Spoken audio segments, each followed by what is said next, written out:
Baligaon union যুবদলের নবগঠিত কমিটিকে কেন্দ্র করে ত্যাগী ও নির্যাতিত নেতাকর্মীদের মধ্যে তীব্র ক্ষোভের সৃষ্টি হয়েছে। অভিযোগ উঠেছে, দীর্ঘদিন ধরে আন্দোলন সংগ্রামে যুক্ত ত্যাগী নেতাদের অবমূল্যায়ন করে একতরফাভাবে গঠনতন্ত্র বহির্ভূত সমন্বয়ক কমিটি ঘোষণা করেছে জেলা যুবদল। জানা যায়, জেলা যুবদলের নির্দেশনা অনুযায়ী উপজেলা যুবদল ৫ সদস্যের একটি প্রস্তাবিত কমিটি জেলা দপ্তরে জমা করেছিল।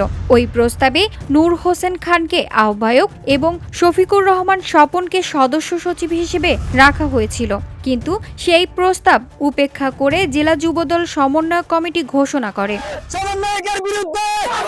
ত্যাগী নেতাদের অভিযোগ, নবগঠিত কমিটির বেশ কয়েকজন সদস্যের বিরুদ্ধে গুরুতর অভিযোগ রয়েছে। সমন্বয়ক মোহাম্মদ হানিফের বিরুদ্ধে জুয়া খেলা ও পুলিশ সোর্স হিসেবে কাজ করার অভিযোগ রয়েছে। এছাড়া মোহাম্মদ গিয়াস উদ্দিনের বিরুদ্ধে মহিপাল ছাত্র হত্যা মামলায় আসামি জিয়াউদ্দিন বাবলুর সঙ্গে আতাতের অভিযোগ আছে। মোহাম্মদ ইকবাল বহিষ্কৃত খুনি বাবলুর সহযোগী হিসেবে এলাকায় পরিচিত। আবু নাসের মুরাদ শিশু ছাত্রীকে ধর্ষণের চেষ্টাকালে জনতার হাতে ধরা পড়েছিলেন বলে অভিযোগ রয়েছে। এছাড়াও নবগঠিত কমিটির আরও কয়েকজন সদস্যের বিরুদ্ধে নানা ধরনের গুরুতর অভিযোগ পাওয়া গেছে।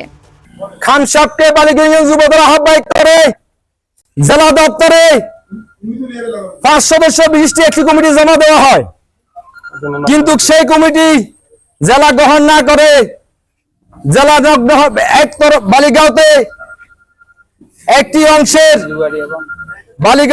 অংশের লিখিত কমিটি জমা দিয়ে জেলাতে সেই জেলা কমিটি গ্রহণ করে কমিটি একতরফা বালিগাঁওতে যুবদলের একতরফা কমিটি দিয়ে সারা বালিগাঁওতে একটা বিশৃঙ্খলা সৃষ্টি করে দিয়েছে। আমরা এই কমিটি বালিগাঁও ইউনিয়ন যুবদলের দুঃসময় নেতা কর্মীরা মেনে নেয় নাই। যুবদলের কমিটি না ঘোষণা করে অবৈধ সমন্বয়ক নামের যে কমিটি দিয়েছে, উক্ত কমিটি বালিগাঁও ইউনিয়ন যুবদল মানব না। উক্ত কমিটির বিরুদ্ধে তীব্র নিন্দা প্রতিবাদ জানাই। অচিরে এই সমন্বয় কমিটি প্রত্যাহার করতে হবে, না হলে তীব্র থেকে তীব্র আন্দোলন চলবে। এই পরিস্থিতিতে ত্যাগী ও নির্যাতিত নেতাকর্মীরা বিক্ষোভ করেছেন। তাদের দাবি, বিতর্কিত ব্যক্তিদের অবিলম্বে বাদ দিয়ে ত্যাগী ও যোগ্য নেতাদের অন্তর্ভুক্ত করতে হবে। প্রস্তাবিত কমিটির আহ্বায়ক নূর হোসেন খান ও সিনিয়র যুগ্ম আহ্বায়ক কাজী সোহেল বলেন, এই কমিটি দলের ভাবমূর্তি ভীষণভাবে ক্ষতিগ্রস্ত করেছে।